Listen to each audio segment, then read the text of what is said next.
Good morning to everyone. Welcome back po sa aking YouTube channel. Tuturo ko naman sa inyo guys kung paano ang tamang tune-up ng Honda Supremo 150. Honda TMX Supremo 150. Bago natin i-tune up to guys, paandarin muna natin para makita nyo yung mapakinig nyo pala yung lagitik nito.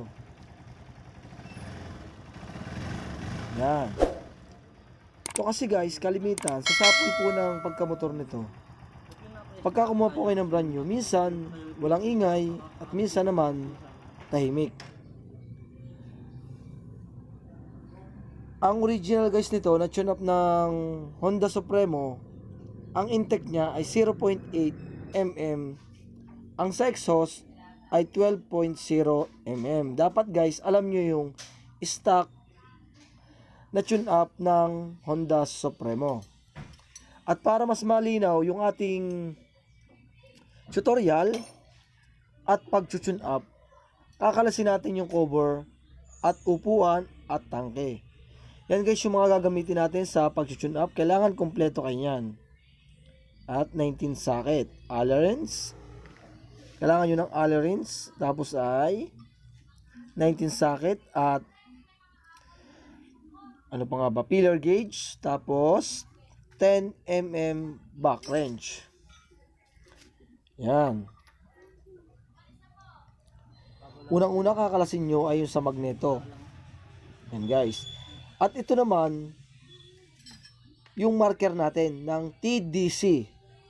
Kasi kalimitan pag tayo mag-tune up, hindi karaka-raka tayo mag-a-adjust ng valve nang hindi natin nakikita kung naka-TDC. Pero ito guys, kinakalas ko, ipapaliwanag ko sa inyo, kahit hindi na ito kalasin, may pagkakataon kasi na sa mga Honda Supremo, lalo sa Honda CB 125, kahit hindi na tayo tumingin sa TDC, dun sa marker ng magneto, kung ikaw po talaga ay inspiring mechanic, marami kang matututunan sa akin, lalo sa mga discarding malupit. Kaya ipakikita ko sa iyo. Kasi ito naman, naandar naman to. Kaya hindi na natin kailangan kalasin pa yon. Pero dahil kinalas ko na ngayon, kasi pag hindi ko kinalas yun, sasabihin nyo sa akin bakit hindi ko kinalas yun. Kaya pinapaliwanag ko lang na pwedeng hindi natin kalasin yung marker dun sa may magneto. Yan guys, papaliwanag ko sa inyo mamaya yan. And guys, kalasin nyo nasa ibabaw, yung pinaka-breather, yung exhaust. Breather ng exhaust. Kalasin nyo, 2 bolt, 10 mm. And dito naman sa cylinder head cap, meron din dyang bolt na 10 mm din. Yan, kakalasin natin yan. At kailangan, ang gamit nyo dyan ay socket para hindi mabilog ang mga bolt. At kailangan, ang mga bolt po, lalo ko kayo, ay pagka inspiring mechanic po kayo, tuturo ko sa inyo guys, para balikan kayo ng mga customer natin, kailangan yung mga bolt nila, hindi natin padadaplusin ang tornilyo. Kailangan, hindi tayo dalas-dalas sa pagkakalas. Yan po yung sekreto ko guys. Kaya napakahalaga po guys, mahalin po natin yung customer natin. Huwag po nating pabayaang mawala ang mga customer. Yan guys yung bolt, 2. At siyempre meron din niyang oil seal dun sa ibabaw ng bolt. Pero hindi natin tatanggalin kasi baka mawala yung expand ng oil seal. Basta tatandaan nyo guys siya, minsan nalalaglag yan. Kaya titingnan yung mabuti yung oil seal dun sa ibabaw, may oil seal yan. Ito naman, yung pagtatanggal naman ito, yung may bolt, sakahin nyo lang yun ng screwdriver. Yan guys, dun sa bolt mismo kayo magsasaka ha.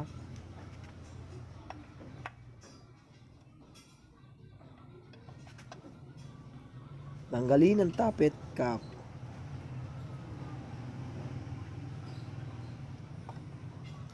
Yan guys, sa kabilang tanggal ng tappet cap natin. Yan.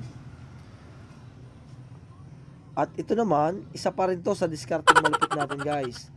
Kita nyo yung o-ring na yan oh. Yan. Siyempre pagkabaguhan ka pa lang at ito ay nawala. Siyempre pagtatanggal mo, hindi mo napansin. nagpatak itong o-ring na to dito sa ilalim ng timing chain, nagpatak.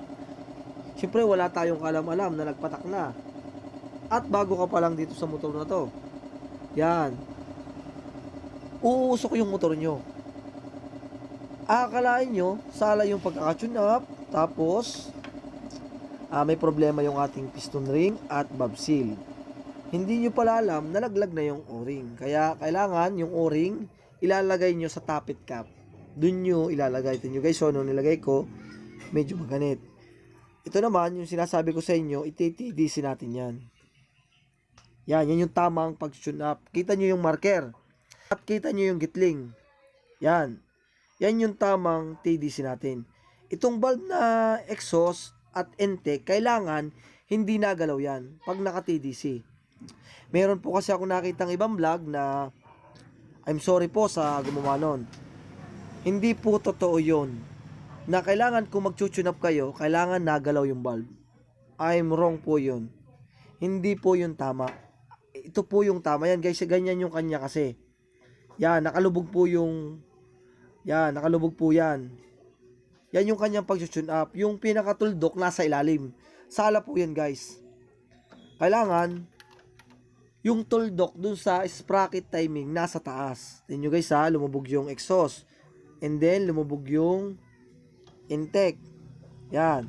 Tapos, yun. Kita nyo guys oh. Yan. Pag ginalaw-galaw nyo yan at naka-TDC na yan, yan guys, yan yung ibig ko sabihin. Kasi kita nyo na naman yung timing sprocket. Bakit kakalasin pa natin tong nasa, yan guys, yung magnetong yan. Kahit hindi na natin kalasin yan. Kasi nakatama na tayo dito eh. Nakasentro na tayo sa timing sprocket. Bakit magkakalas pa tayo sa TDC? Nagkakalas lang dito sa ating timing marker kung tayo ay kinalas natin ang timing sprocket. Diba guys? Sana po naintindihan nyo sa mga aspiring mechanic. Yan po yung sekretong malupit. Alam po ito ng mga tunay na mekaniko.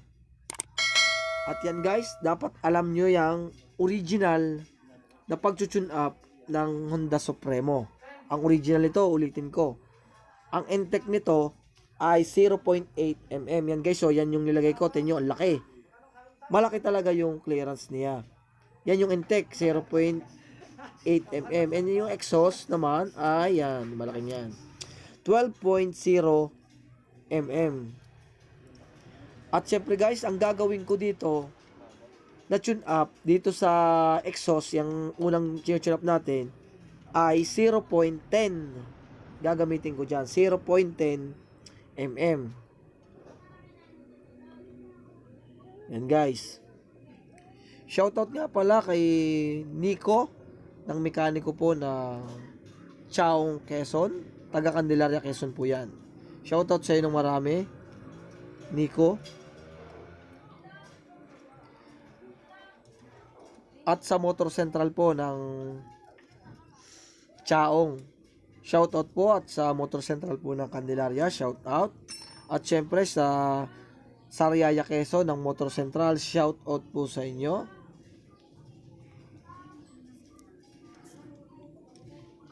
At ito naman,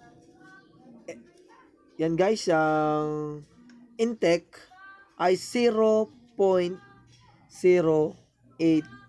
mm. Yan. Tatandaan nyo guys ha, yung pagta-timing po ng timing sprocket ay kailangan yung tuldok ay nasa taas.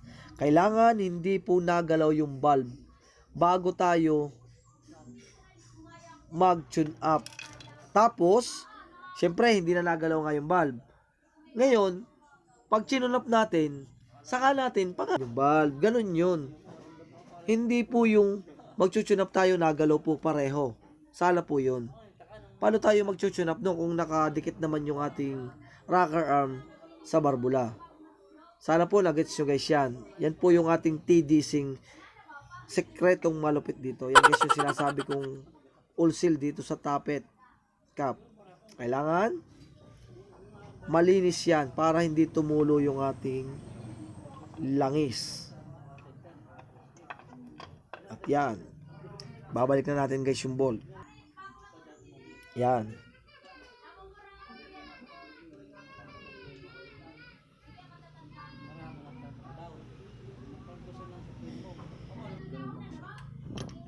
At shoutout nga pala po sa mga subscriber. Maraming salamat po sa inyo. Malapit na po tayo mag-40,000. Salamat po sa inyong lahat. Sana po dumami pa. At makakaasa po kayo na gagawin ko po yung lahat para may matutunan kayo. Shoutout po ulit sa inyong lahat. Yan guys, yung o-ring na yan dito sa breather ng exhaust, kailangan hindi mawawala yan.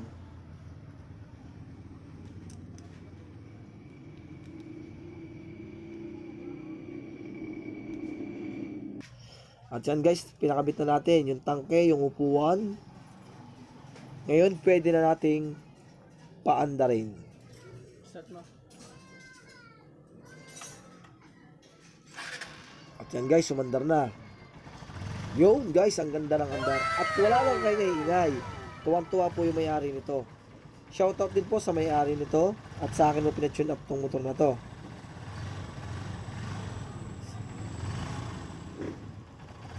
Yun guys, so tahimik. Yan guys, hanggang dito na lang tayong muli. Nagpapasalamat po ako sa inyo at God bless po sa inyong lahat.